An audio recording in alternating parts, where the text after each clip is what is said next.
नहमदुहु व नसल्ली अला रसूलिहिल करीम। लाला मूसा पाकिस्तान से एक सवाल हमारे पास आया कि 14 अगस्त हमें किस तरह मनानी चाहिए।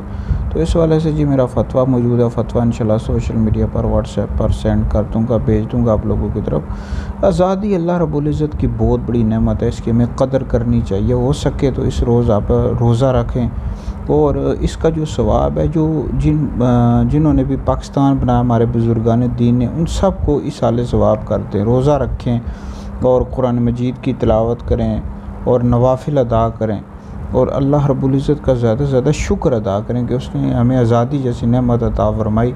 बहुत बड़ी नेमत है। और बाकी ये है कि अपने बच्चों को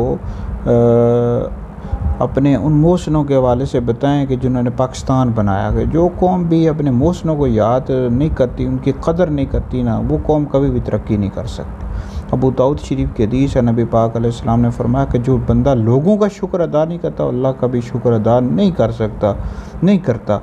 तो आप लोग इस रोज़ ज़्यादा से ज़्यादा इबादत करें। और ये गाने, कई लोग होते हैं 14 अगस्त के मौके पर गाने बाजे या फिल्में ड्रामे, ये तो वैसे भी जायज़ नहीं है। और आज़ादी के दिन तो बिल्कुल भी ये काम नहीं करने चाहिए, गुनाह के काम है। इस दिन ज़्यादा से ज़्यादा आप अल्लाह का शुक्र अदा करें कि उसने हमें आज़ादी, और अपने मुल्क की तरक्की के लिए काम करें।